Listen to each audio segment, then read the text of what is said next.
Good morning, ma'am. My name is Anthony C. Aperocho, grade 9, SPA Salonga. My title is Social Media, Helpful Tool or Harmful Habit. Too much of anything is bad. This quote reminds us that even good things can become harmful when we use too much. Today, many students spend a lot of time on social media.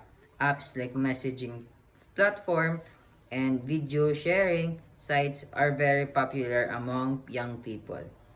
Social media can be fun and useful, but it can also cause problems when used too much. Because of this, I believe that students should limit their social media because it can affect their studies, their mental health, and the way they interact with other people. First, too much use of social media can affect students' studies. Many students can open their phones while doing homework or studying. Instead of focusing on their lessons, they become distracted by notifications, videos, and online chats.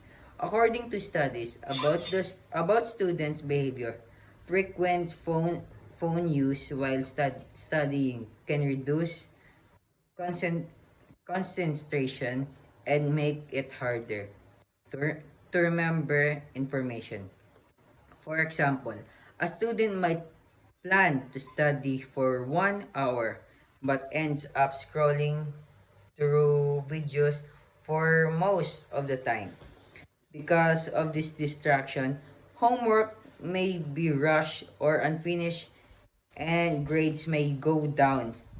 Students need focus and discipline to succeed in school, and too much social media can make that difficult.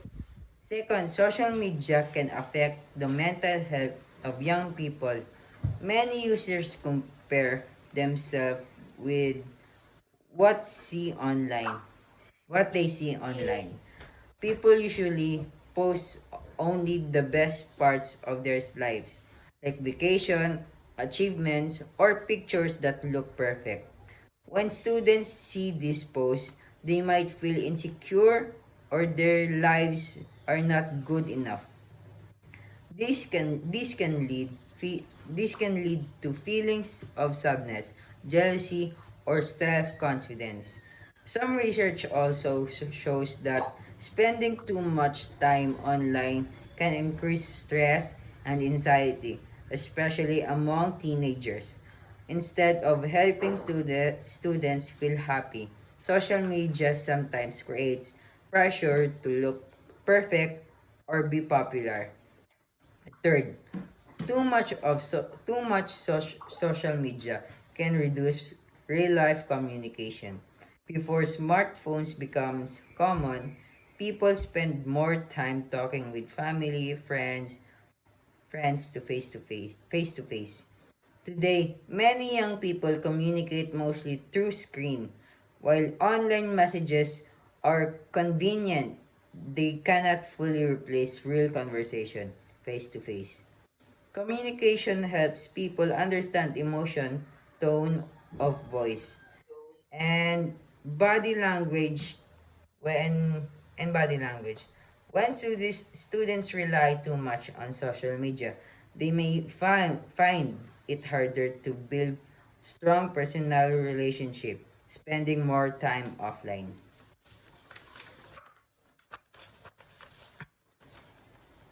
With families and friends can help improvements, communicate skills, and create deeper connection.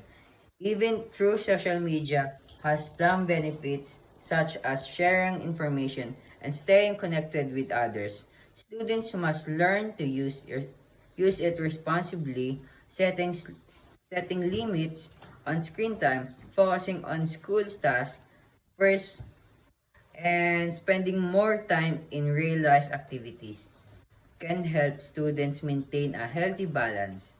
Social media should be a tool that helps people, not something that controls their daily lives. Inclusion.